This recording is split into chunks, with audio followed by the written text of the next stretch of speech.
Hey, what's up everybody? Welcome back to the channel. Today's video is going to be a little bit different. I have wanted to talk about actual baseball, not just Diamond Dynasty, for a long time. I'm a big baseball fan. I'm sure a lot of you guys playing the game are as well, as a lot of my videos have been MLB The Show. Today, I'm going to try something a little different. We're going to break down the NL wildcard game that is happening later today. I imagine this will be posted Tuesday morning. It is between the Washington Nationals and the Milwaukee Brewers. If you guys like this kind of video, let me know, seriously, because I'm kind of on the fence about this. We're going to try it, see how it goes. It might look different in the future. We'll see. So this is mostly going to be just a roster deep dive and what you guys can kind of expect while watching the game in my head, and maybe we'll simulate it through and see who MLB The Show says is going to win. The two starters have been announced for the two teams. It is Max Scherzer, obviously, for Washington, a must-win, winner take all. You want your ace on the mound. And for Milwaukee, it is Brandon Woodruff. Now, let's go over Milwaukee's pitching options first here. Woodruff, I believe, is only going to go 2 or 3 innings, maybe. I don't think he goes long.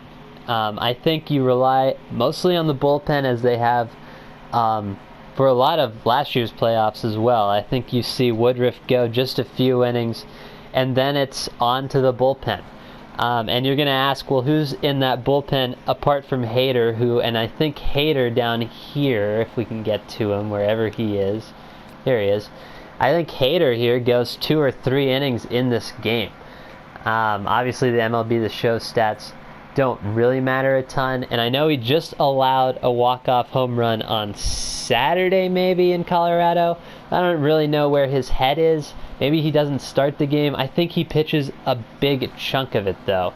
Other pitchers you can probably expect to see. Drew Pomeranz has been phenomenal since joining Milwaukee.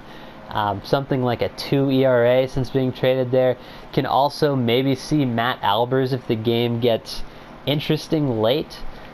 Someone they've relied on. And then Brent Suter had himself a month of September, man. If we look at the statistics, a 0.49 ERA over 18 and a third innings pitched. He just allowed 1 earned run. It was a home run over essentially 2 complete games of pitching. And you can expect Suter to pitch 1 or 2 at some point. I think that's mostly what the pitching looks like. Obviously, all hands on deck if it gets out of hand, but that's what I'm thinking. I'm thinking Woodruff, Hader, Pomeranz, Suter. Those are the main arms you're going to see out of Milwaukee, barring anything kind of wacky happening in the game. For Washington, Max Scherzer. He's going to start, and he's going to go until his arm falls off, I think. I would expect Scherzer here, unless things go poorly early, to go 7, maybe 8. A must-win here for Washington. I don't think Washington can afford to be knocked out of this game. I think they've underachieved a lot in the last few years, obviously. Even with Bryce Harper, now without them, back in the playoffs, without Bryce Harper, obviously, I think they need to make a run here.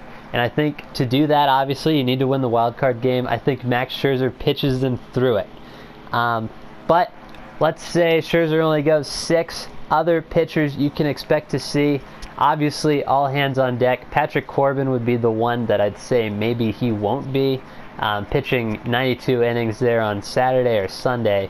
Daniel Hudson, a guy traded from the Blue Jays to Washington, has been pretty strong. You can expect to see him out of the pen, I would imagine. Hunter Strickland, maybe. That would be probably my last option out of their pen. Or not last, because the pen has been pretty bad, but Hunter Strickland is not a guy I would want in a tight game, if we're all being honest with each other. And then Fernando Rodney has been pretty good. Obviously, Sean Doolittle as well. Those are the pitchers I would expect, but Scherzer, I think, goes 7, maybe 8, maybe 9. And I think the pen has been so bad for Washington. I think you stick with Scherzer as long as he's able. Also, I believe they've said that Steven Strasburg is available to pitch, as well as Anibal Sanchez. I don't know if they will. Strasburg, I feel like, is the most likely of those two, of the starters, especially with Patrick Corbin having pitched. if you need a starter or a long guy for some reason, Steven Strasburg seems like he would be the guy, for sure. So, yeah, that's the pitching breakdown. Let's get into the hitting and lineup here. What is this? It's a disaster. Hold on, let me fix this and I'll come back. Alright, that's better. Both sides lineups were just a nightmare, which I guess shows you how good MLB The Show Sim is. But, yeah, so the lineup here, this is the lineup that makes the most sense to me. I think it's the lineup you're going to see tomorrow, or at least very close. So I think Turner bats leadoff, Eaton second, as always, here for Washington. Rendon will bat third. Juan Soto will play left field, obviously, as it says there. It's position where I cannot read. Juan Soto, obviously an elite young player. Just such a good eye at the plate. This is where things could go a little differently than what I'm saying. Batting fifth for me, I believe, is Zimmerman. I think there's an outside chance Gerardo Parra makes an appearance at first base, as that's a tough name to say if you try to say it right now in your room or wherever you're watching this. Gerardo Parra is just a difficult name to roll off the tongue, but Ryan Zimmerman, I think, gets the start mostly because his name is easier to pronounce. Then you have Brian Dozier. And Dozier, I believe, could be Dozier, or it could just as easily be Asdrubal Cabrera, who's been on fire since leaving Texas and playing in Washington, which angers me greatly. Realistically, I think either one of those works. Victor Robles plays center field. Kurt Suzuki, I believe, catches. Scherzer enjoys throwing to him. Max Scherzer, obviously, is the pitcher and the 9-hole hitter. Here, so the bench. Let's talk about the bench. Gerardo Parra almost certainly gets a roster spot. Michael Taylor is a pinch runner slash defensive replacement slash arm. Asdrubal Cabrera off the bench, a switch hitting option. The man is a machine with runners in scoring position. Yan Gomes, the backup catcher. Now, Matt Adams. People who don't watch baseball are going to say, Matt Adams should be on the roster. I'm going to argue not. That guy's been terrible. He's hitting below 200 in his last couple of weeks. That doesn't help you. You need your best roster available in this one-game set. I don't know that Matt Adams gets a call. Obviously, Woodruff being a left-handed, or is he a left-handed pitcher? I think he's a right-handed pitcher. Yeah, he throws right, but he bats left. So that helps Adams a little, I guess, the case for Adams. I don't think Adams gets a roster spot, per se. So, it's interesting. I think you could see Wilmer Defoe get that spot as a pinch running option. Kind of a utility guy, can play the infield. You can see him as a defensive replacement, even though he's not a great fielder. I don't know who he'd really replace, but maybe as a second pinch runner. I don't know. That's kind of the roster I'd rock with. Certainly expect to see Asdrubal Cabrera come into the game. Gerardo Parra getting at bat. Maybe Howie Kendrick. I don't know. Is Howie Kendrick healthy? Let me check. I can't find anywhere that says he's not healthy. It just seems like he's been riding the bench lately. So I guess Howie Kendrick could be a pinch hit option if you need it late in the game. That's kind of the Washington Nationals side of things as far as lineup, and now we've said pitching goes. Let's talk about the Brewers. So they are Christian Yelich-less, obviously, which leaves that hole out there in right field. That is filled by Trent Grisham, the young rookie phenom, homering in his first game, maybe even the first at-bat. Went to school here in Richland Hills, Texas, close to where I'm from, actually. Just about 15 minutes drive or so. So really cool to see him in the majors. But he's going to be batting leadoff, I imagine. So against the righty Scherzer, tough task, but I think he can do it. Grandal will bat second, I imagine. This is pretty common for the Brewers, actually. Grandal bats second pretty consistently. Against the righty, switch hitter obviously makes a lot of sense.